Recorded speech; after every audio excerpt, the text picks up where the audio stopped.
چلیے آج ایک ایسے سفر پر نکلتے ہیں جو ہماری روح کی گہرائیوں تک جاتا ہے۔ ہم قدیم دعاؤں کی حکمت سے یہ جانیں گے کہ آج کل کے شور شرابے میں حقیقی سکون کیسے حاصل کیا جائے۔ تو آئیے اس روحانی سفر کا آغاز کرتے ہیں۔ ہماری دنیا شور، خلفشار اور نہ ختم ہونے والی مصروفیات سے بھری پڑی ہے۔ اس بھاگ دوڑ میں کبھی یہ احساس ہوا ہے کہ وہ حقیقی اندرونی سکون آخر کہاں ملتا ہے؟ یہ ایک ایسا سوال ہے جس کا جواب ہم سب ہی تلاش کرتے ہیں۔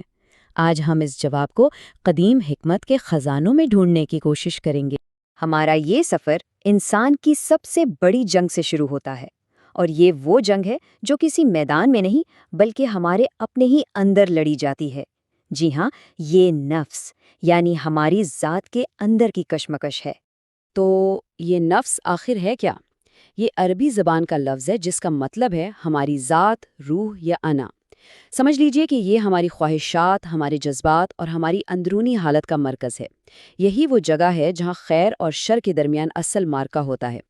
یہاں ہم اس سفر کے دو بالکل مختلف انجام دیکھ رہے ہیں۔ ایک طرف ہے نفس امارہ، وہ بے لگام روح جو ہر وقت برائی کی طرف کھینچتی ہے، خواہشات کی غلام بن جاتی ہے اور گناہوں میں آسانی سے پھنس جاتی ہے۔ اور دوسری طرف ہے نفس مطمئنہ، وہ پرسکون روح جو خدا کے سامنے پوری طرح جھک جاتی ہے، امن اور خلوص سے بھری ہوتی ہے اور دنیاوی لالچ سے بالکل آزاد ہو جاتی ہے۔ ہمارا مقصد اسی تبدیلی کو حاصل کرنا ہے۔ تو سوال یہ پیدا ہوتا ہے کہ ایک بے لگام روح کو ایک پرسکون روح میں کیسے بدلا جائے؟ اس کا جواب ایک قدیم عمل میں چھپا ہے جسے روح کی پاکیزگی کا سفر کہتے ہیں۔ آئیے اس راستے کو سمجھتے ہیں۔ یہ عمل تزکیۃ النفس کہلاتا ہے، یعنی روح کی صفائی یا پاکیزگی۔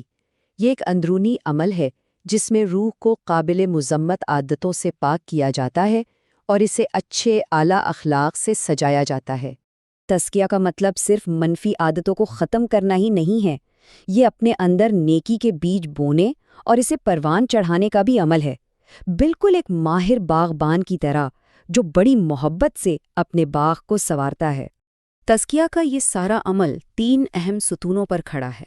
پہلا ہے محاسبہ، یعنی اپنے اعمال اور خیالات کا روزانہ ایمانداری سے جائزہ لینا تاکہ ہم اپنی خامیوں کو پہچان سکیں۔ دوسرا ہے مراقبہ، یعنی ہر لمحہ یہ احساس زندہ رکھنا کہ خدا ہمیں دیکھ رہا ہے۔ اور تیسرا ہے مجاہدہ، یعنی سستی، حسد اور تکبر جیسی منفی خواہشات کے خلاف مسلسل جد و جہد کرنا۔ اب جب ہم نے راستہ سمجھ لیا ہے تو آئیے اس سفر کے لیے کچھ عملی اوزاروں کو دیکھتے ہیں۔ یہ ہیں وہ لازوال دعائیں جو صدیوں سے مخصوص اندرونی آزمائشوں سے نمٹنے کے لیے استعمال ہوتی رہی ہیں۔ زندگی میں ایسے لمحات آتے ہیں جب مشکلات کا پہاڑ ہم پر ٹوٹ پڑتا ہے، جب ہر طرف اندھیرا چھا جاتا ہے اور کوئی راستہ نظر نہیں آتا۔ ان لمحوں کے لیے حضرت یونس علیہ السلام کی یہ دعا جو انہوں نے مچھلی کے پیٹ کی تاریکی میں مانگی تھی، امید کی ایک زبردست کرن ہے۔ تیرے سوا کوئی معبود نہیں، تو پاک ہے، بے شک میں ہی ظالموں میں سے تھا۔ یہ دعا ہمیں سکھاتی ہے کہ جب ہم مکمل طور پر بے بس ہوں تب بھی نجات کی امید باقی رہتی ہے۔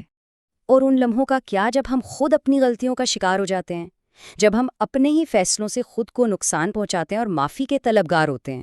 یہاں ہمارے سامنے انسانیت کی سب سے پہلی دعا آتی ہے جو حضرت آدم علیہ السلام نے مانگی تھی۔ اے ہمارے رب، ہم نے اپنی جانوں پر ظلم کیا، اور اگر تو نے ہمیں معاف نہ کیا اور ہم پر رحم نہ فرمایا تو ہم یقیناً نقصان اٹھانے والوں میں سے ہو جائیں گے۔ یہ دعا عاجزی، اپنی غلطی کا اعتراف اور اللہ کی رحمت پر یقین کا بہترین نمونہ ہے۔ اپنی غلطیوں کا اعتراف کرنے کے بعد اگلا قدم ہوتا ہے آگے بڑھنے کے لیے طاقت تلاش کرنا۔ روح کی پاکیزگی کا یہ سفر صرف پچھتاوے تک محدود نہیں رہتا، بلکہ یہ مضبوطی اور استقامت پیدا کرنے کا بھی نام ہے۔ اور جب ہمیں مشکلات کے سامنے کھڑے رہنے کے لیے ایسی طاقت کی ضرورت ہو جو ہمارے اندر سے نہیں بلکہ کہیں اور سے آئے، حضرت ابراہیم علیہ السلام کے یہ الفاظ ہمیں سکھاتے ہیں کہ جب تمام سہارے ختم ہو جائیں تو اصل طاقت کہاں سے آتی ہے؟ ہمارے لیے اللہ ہی کافی ہے، اور وہ کیا ہی اچھا کارساز ہے۔ یہ توکل یعنی اللہ پر مکمل بھروسے کا ایک بہت ہی طاقتور اظہار ہے جو انسان کو ہر خوف سے آزاد کر دیتا ہے۔ اب تک ہم نے سفر اور اس کے اوزاروں کی بات کی۔ آئیے اب اس سفر کی منزل پر نظر ڈالتے ہیں، وہ حتمی مقصد جہاں ہر روح پہنچنا چاہتی ہے۔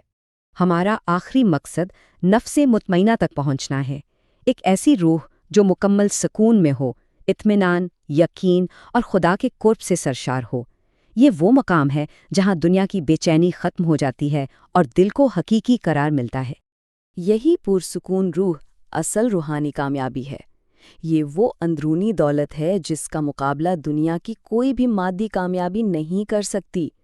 یہ ایک ایسا سکون ہے جو حالات کے بدلنے سے نہیں بدلتا۔ حضرت سلیمان علیہ السلام کی یہ دعا اس پرسکون روح کی بہترین عکاسی کرتی ہے۔ اے میرے رب، مجھے توفیق دے کہ میں تیری نعمتوں کا شکر ادا کروں اور مجھے اپنی رحمت سے اپنے نیک بندوں میں داخل فرما۔ یہ دعا ہمیں سکھاتی ہے کہ حقیقی سکون شکر گزاری اور نیکی کے راستے پر چلنے میں ہی ہے۔ تو اس روحانی سفر کے لیے کون سی دعا سب سے زیادہ دل کو چھوتی ہے؟